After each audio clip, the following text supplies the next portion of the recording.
बाबा जी, आजकल बहुत सी लड़कियां छोटे कपड़ों में दिखती हैं। जब कोई उन्हें इस पर कुछ कहता है, वे कहती हैं, ये हमारा अधिकार है, कपड़े हमारी पसंद हैं।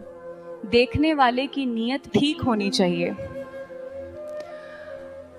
इस सोच को हम किस दृष्टि से देखें? बेटा, ये प्रश्न केवल कपड़ों का नहीं है, ये दृष्टिकोण और मूल्यबोध का प्रश्न है। समाज तभी संतुलित रहता है जब उसमें स्वतंत्रता और मर्यादा दोनों का संगम हो।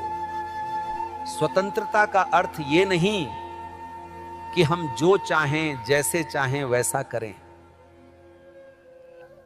और मर्यादा का अर्थ यह भी नहीं कि किसी की व्यक्तिगत आजादी को बांध दिया जाए।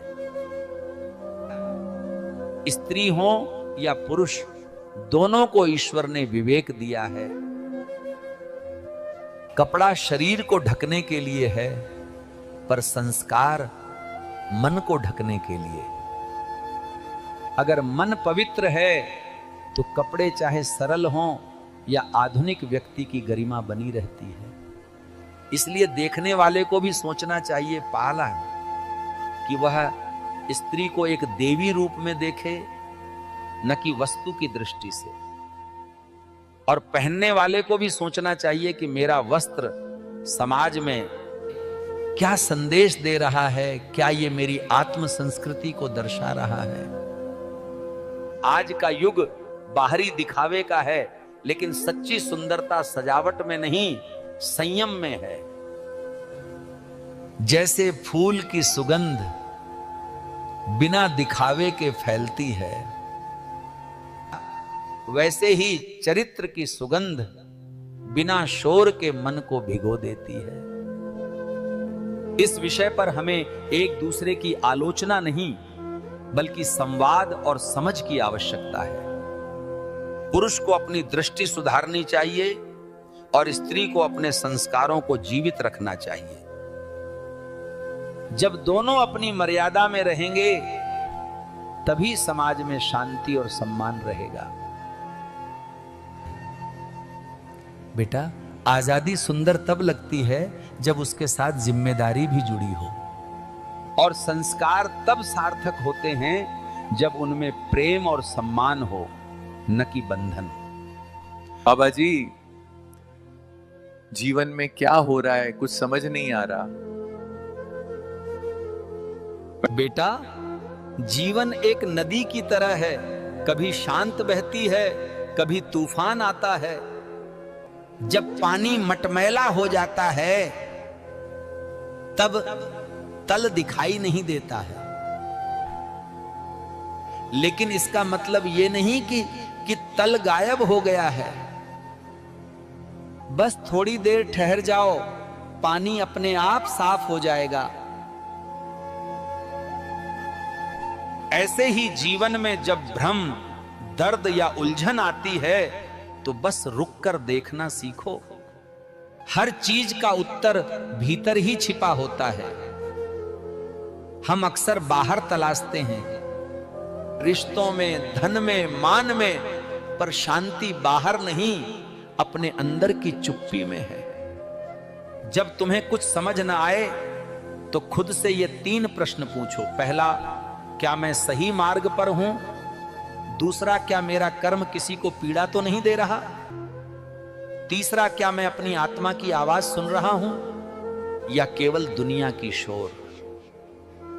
इन तीनों प्रश्नों के उत्तर अगर ईमानदारी से मिल जाएं, तो जीवन का कोहरा अपने आप छट जाता है। बेटा, कभी कभी ईश्वर हमें अंधेरे में इसलिए रखता है और ताकि हम रोशनी की कीमत समझ सकें। इसलिए मत घबराओ, अंधेरा कोई गलती नहीं है, वो तैयारी है नए सवेरा की। बस अपने ईश्वर और अपने अंतःकरण पर भरोसा रखो। हर अनुभव, हर व्यक्ति, हर परिस्थिति तुम्हें कुछ सिखाने आई है।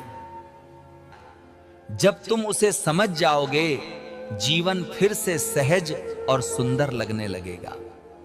बाबा जी, मेरा बेटा बुरी आदतों में पड़ गया है, और जब हम उसे समझाते हैं तो मारने लगता है या खुद को मारने की बातें करता है।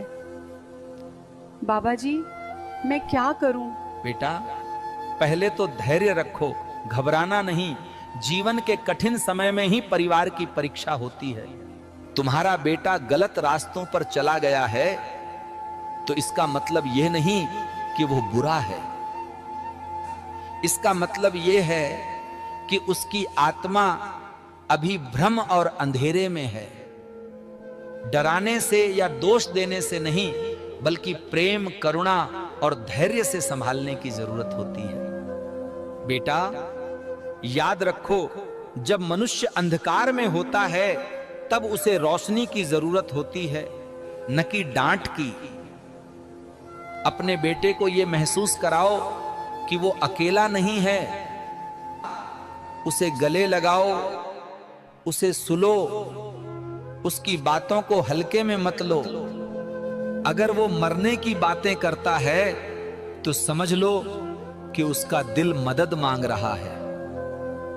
यह केवल धमकी नहीं है, यह उसकी पीड़ा है। ऐसे समय में भगवान का नाम जप, घर का शांत वातावरण और विशेषज्ञ की सलाह तीनों ही जरूरी हैं। बेटा, जैसे शरीर का रोग डॉक्टर से ठीक होता है, वैसे ही मन का रोग काउंसलर पर मनोचिकित्सक की मदद से ठीक होता है। इसमें शर्म नहीं, यह समझदारी है। तुम्हारा प्यार, धैर्य और सही मार्गदर्शन ही उसकी आत्मा को धीरे धीरे अंधकार से निकालकर उजाले में लाएगा। बस उसके साथ रहो, उसके मन को सहलाओ और भगवान की कृपा में भरोसा रखो, बदलाव निश्चित आएगा।